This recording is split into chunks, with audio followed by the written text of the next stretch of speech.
Hi kids, Snippy here. So I thought I'd come on today and talk about my view of industry trends.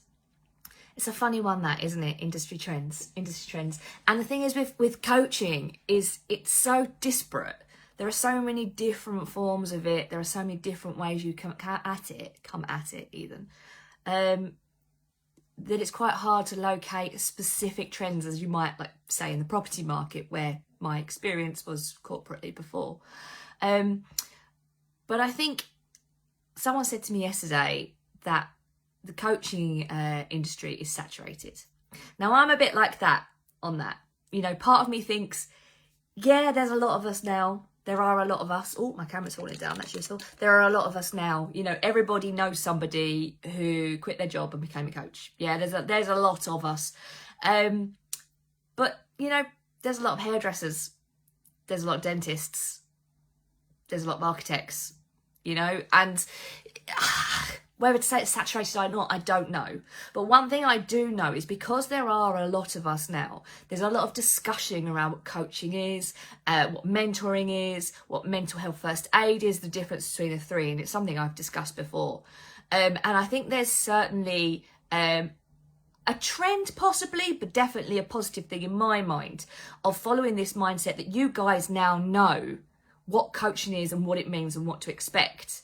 And I know that you know that, which means that we can filter out all the people who are basically trying to screw you over and just trying to get lots of money out of you, which is positive on my industry, because it means that we have to prove ourselves to get you guys on board. So one of the things we do is we serve first. So it's all about service. You know, clients come later, you work with people. If you work well with them, you give them something. If they get something from it and they enjoy it and they want more, then you would talk about entering into a program or a contract or whatever it is you do. And there's definitely more of that. I'm seeing more of that. I'm seeing less of the hard sell. I'm seeing less of the your life shit. And if you don't have someone like me, it's going to continue to be shit. It's more of the, look, there's a mindset thing here. I can support you with it if you'd like. Let me do that anyway. And then if you want more, let's have a conversation. And there's definitely more of that. But I think the offshoot of that is I'm definitely hearing people banging the drums more and more about the industry being regulated. Now, one of the things about coaching is you don't have to have any kind of qualification to call yourself a coach. None whatsoever. None. I've got a diploma. Most of the people I work with or talk with or associate with have some kind of diploma. But even then, they're of like a sliding scale of, I don't want to say importance because that's not fair, but you know, the amount of study that goes behind it, the amount of information and knowledge that's behind it, you know, and it's like we don't have a set CPD rate like I did when I was a chartered surveyor. I had to hit 40 hours or 20 hours once I was qualified of CPD, continual professional development, every year to maintain my membership. There's nothing like that in coaching. And I can see that we are leaning towards this idea that perhaps there should be some kind of regulation, because anybody can be a coach. You know, it's not necessarily easy to be good at it, but it's not hard to get into it either. You know, anybody can be a coach. You've just got to hold a space without judgment and genuinely feel into what the other person needs. Anybody can do it. But the danger is when people start coming along and talking about how they can solve your mental health and your depression or suicidal thoughts and that sort of thing. And these guys aren't trained in that. That's something entirely different. That's looking back. That's not looking forward. And that's dangerous.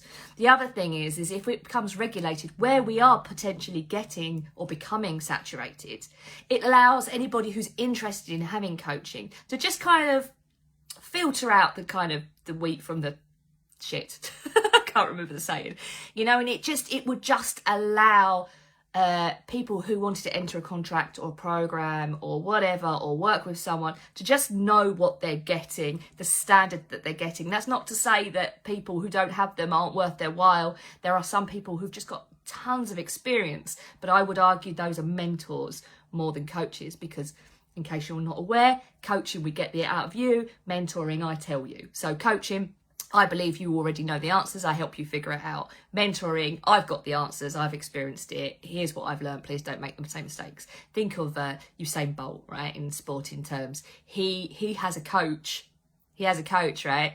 He doesn't have a mentor. I don't know why I did that. It's a good example. He has a coach, he doesn't have a mentor, because there's nobody that runs faster than him. His coach does not tell him how to run faster because he's run faster. It's not, he doesn't go, look, I cracked that speed limit, this is how I did it, copy that. He sees what Usain Bolt does, and he helps him get the best out of him so he can compete. Anyway, that's a rambling version. But by bringing in regulation, we can just filter that out. And I think there are a lot of shouts for that, because where we're becoming saturated, where there is a lot of us, there are a lot of people piling in, and they're only around for like 6 months to a year. They promise you the earth, they charge you $5,000 for it, they give you sweet FA, and you're left with a cold feeling and an empty bank account.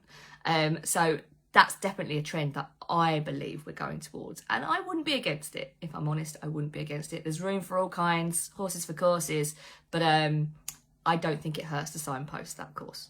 So that's my view and my understanding of trends in the coaching industry at the moment. You know, it'd be interesting to hear if anybody here, especially my coaching colleagues and fellows, have any views on that. By all means, drop them in. If you enjoy my little rants, I have started a Facebook community. It's only started this week, less than 100 people in it, very low key, but you're very, very welcome to join. Lots of lives, lots of chat.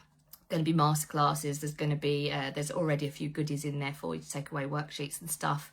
And if you sign up at the moment, or join at the moment, it's not sign up, you're not obliged to do anything, but if you join at the moment, you get a copy PDF of my 5 key steps to naked resilience, which is resilience at your core, when you stripped off all the layers, who you are underneath. So you're very welcome to join. If you don't like it, you can always leave again. No harm done. I'll drop it in the comments.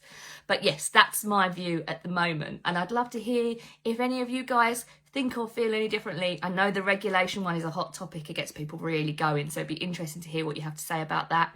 But that's my take on today. What are trends in the industry? Hope you enjoyed. Speak to you soon. Snippy out. Bye kids.